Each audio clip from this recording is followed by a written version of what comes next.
જન્મ જયંતિ હતી અને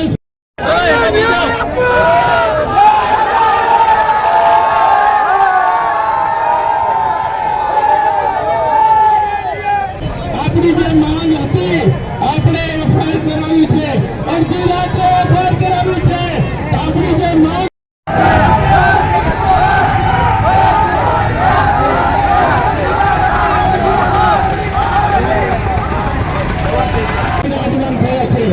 આપણે ડીસીપી આલોક કુમાર